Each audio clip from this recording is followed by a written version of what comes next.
Alright, I'm going to do another flight here now with the Rad Lion, the 8S version with 8S 18650. These are 1200 kV motors, but I've got them throttle limited to 80%.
Alright, now I'm going to try the 8S 21700 5000 milliamp hour cells.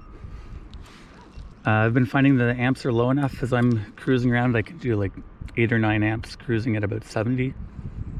So I think that should work fine for these 15 amp max 21700 cells. So the main thing is wanting to see what sort of flight time I'm going to get out of this. Alright, let's find out.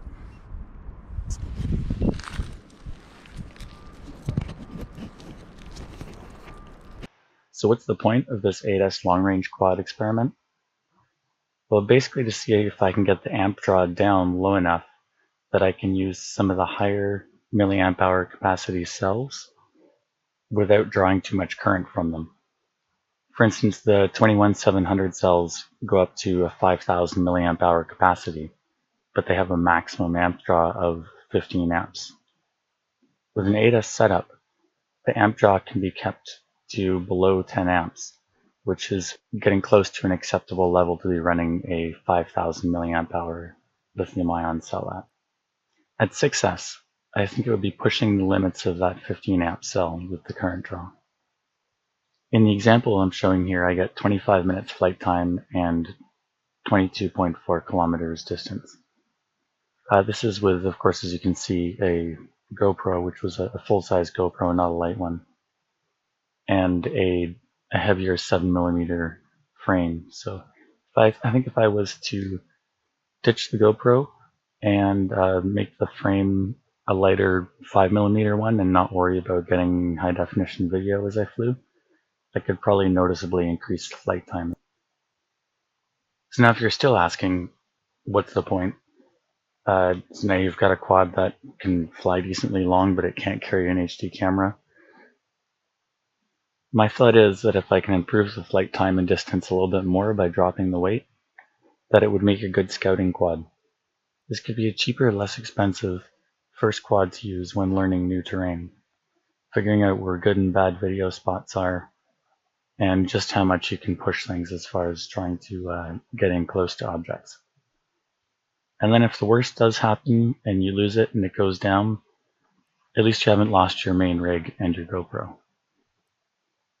But if things go as planned and you learn the environment nicely, you get used to your good and bad video spots, And then now it's time to pull out your main rig, put on your expensive GoPro, and go and do the flight path that you've just learned with this other less expensive build that has a little extended range to it. This is another 8S setup that I've also been experimenting with. It's an 8-inch version of my Rad Lion frame. So far I've gotten up to a 20-minute flight time with this one, using 8S2P 18650 cells.